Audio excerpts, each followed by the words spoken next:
Thank you, everybody, and I hope you had a lovely lunch. I could hear that kind of buzz of conversation, and that's what this day is all about, that we're having these conversations with each other.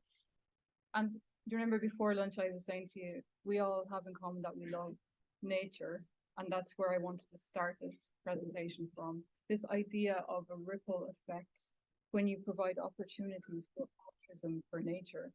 And you can see there's on this collaboration that was the Ripple project with this huge amount of people. And that's what we need. We need a lot of different disciplines when we start projects, no matter what size they are. So I'm going to have to apologize. The slideshow computer is being odd. So is that okay? No. So this kind of ripple idea, and this, we've talked about shifting baseline, and what we're seeing in all over Ireland in our towns are these green spaces that we mow every 7 days. And like, what are we doing? And we have to do that because we've been asked to be tidy.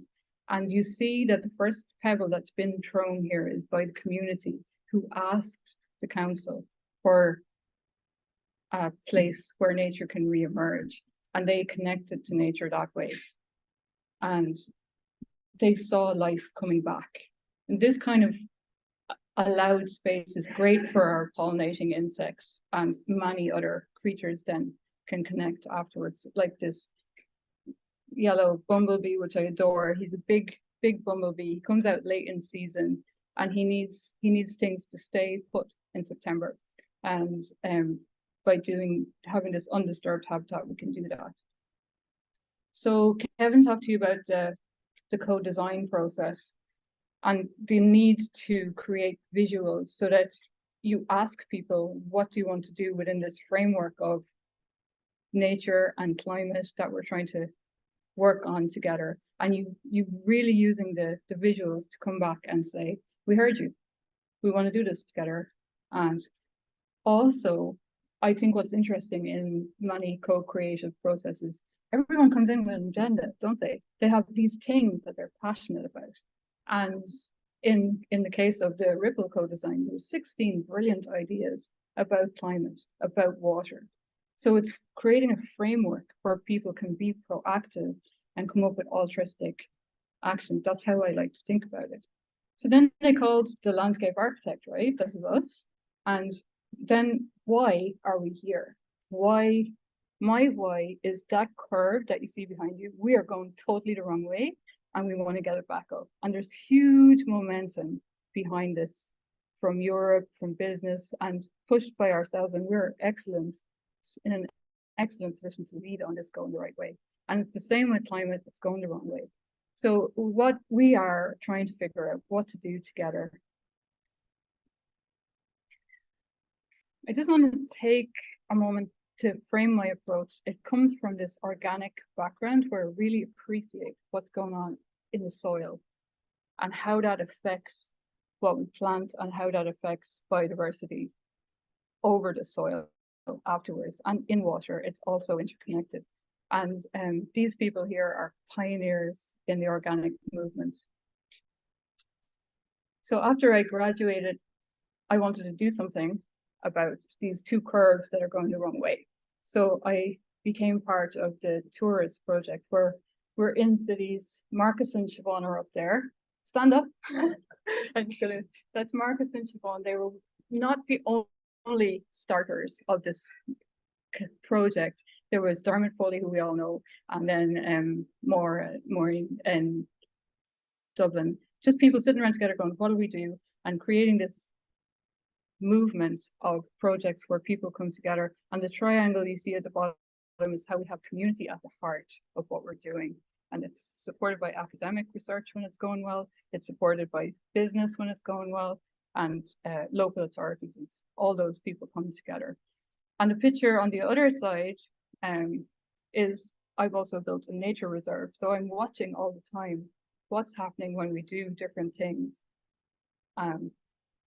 What's happening with trees when we plant them, and what's happening with the understory. And over the years, what sort of insects and birds come back in different places. So I set up practice myself, and then I became a European Connecting Nature partner on the project.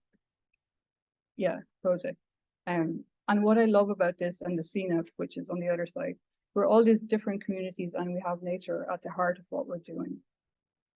It's everything. Everything is interconnected, and it's how we approach things. And along with Marcus and Siobhan, we have Isabel and Kieran here, who are, people you should talk to about connecting nature. And it's this idea of peer learning. We're all trying to figure out what's the best way quickly to create nature-based solutions that can work with our communities at the heart, place-based solutions with our communities at the heart, but with nature at the heart of that. So then summarizing my approach is great co-creation. And we all know that what we need for great co-creation is resource. We need time, and we need time all the way through the whole life of the project until it's in its stewardship phase, and that we can keep supporting communities to do it. And then we're actually, I think landscape architects are really good at that. And then what we're also trying to do is be restorative for nature to get that curve going the right way. And this is where we're struggling, I think. And I'd love to hear your opinion on this. Like, we have challenges here. These are where I'm finding the challenges. We understand the ecological potential. We need to work with ecologists for that. And sometimes we don't get the budget to do that. We need to understand nearby nature. We need to understand native plants. It's not that we understand them. It's like, where can we get them that they're organic, and where can we plant them and take care of them and integrate them into a wider scheme, or how are we going to do it? There's this impatience thing of, if we disturb a soil, will we let the seed bank re-emerge? Often we won't. Even the client's idea and the contractor's idea, this is one I'm really struggling to try and talk to people about. Can we let this re-emerge? Just take the time. It's a season where you're going to see a mucky landscape. So, and then these small plants and organic plants and messy ecology, light-handed approach. It's a baseline shift in what's okay. And it is starting to happen, but often I think I was talking to Marcus he said there's still you kind of need to bring people into these places and create these conversations with people. And what we were, just coming back to the Ripple project, what we were so lucky with was that part of the community had started that process, and they had told us where this paradise garden, they called it paradise garden themselves, they wanted it because they were already starting to meet there. And they told us they wanted to work. The whole project was framed around water, and they told us they wanted to create a rain garden and a place for us to meet and a food sovereignty area. And over the process, everyone started to support this idea. It wasn't just a section of the community, it was a wider circle of the community. So then I was able to come up with kind of scaled designs for this. And what was interesting to me was we have all this information about the co-creation process. We've all the ecological information. And now where does the art come into it? Okay, because a lot of us are thinking artistically. And it's not, we're just curious about how we can make this beautiful, which is another pillar of the Bauhaus. And so what was interesting for me was what's happening with the water underground. And so then I did something controversial. I asked a water diviner to come and tell me where the wells were.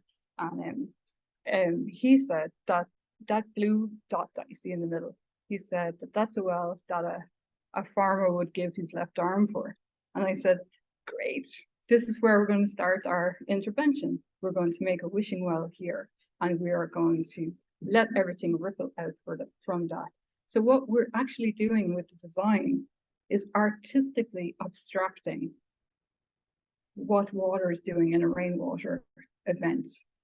So it's this fancy SUD system. It's an artistic intervention, a place for people to gather based on what they asked for. And it's beautiful, and it's special and meaningful to the people that have lived there. The other nearby nature that was interesting and almost my favorite feature is just this very, very simple intervention, which is called the forest in a box. And I don't know if anyone here knows the late Andrew St. Ledger, but yeah, anyone else? No, yeah, he invented forest in a box, and he where is this in the way?